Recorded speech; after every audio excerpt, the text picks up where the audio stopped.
Je suis Sarah Fabriot, artiste. Je développe plusieurs médiums, mais j'ai un médium de prédilection qui est la sculpture et l'installation, mais je fais aussi de la performance et de la vidéo.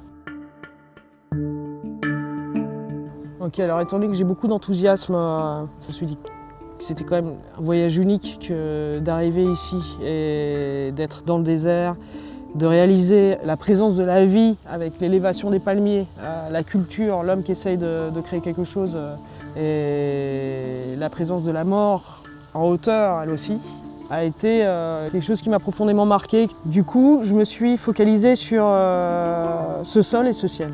Et donc j'ai décidé par enthousiasme avec ce possible du désert, ces matières qu'on peut avoir en tendant la main partout, j'ai décidé de faire 3 œuvres qui sont une performance à partir de laquelle je vais pouvoir tirer un film plus tard, une trentaine de petites sculptures qui vont être mises en place dans l'oasis sur un mur de chaux.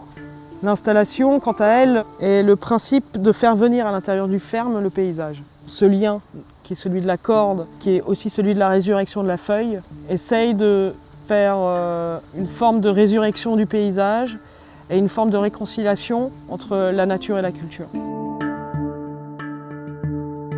J'ai essayé de créer des ruptures culturelles. Donc j'ai essayé de comprendre ce qui pouvait se faire au niveau artisanat et artisanal ici et aller à contrario des processus de création et à contrario du matériau.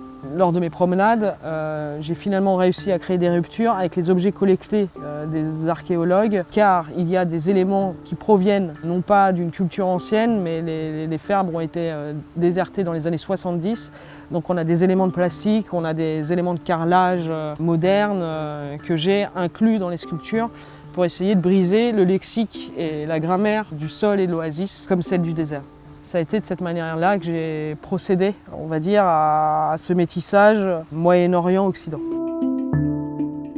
Et donc la pression que j'ai pu me mettre, mais la pression en tant qu'artiste évidemment, a été celle d'être au plus juste et au plus respectueux de nos deux cultures, de ce que signifie cette résidence, d'inviter des artistes au niveau international, qu'est-ce que c'est que la rencontre d'une culture et qu'est-ce que c'est que la rencontre, notamment la rencontre d'une autre nature.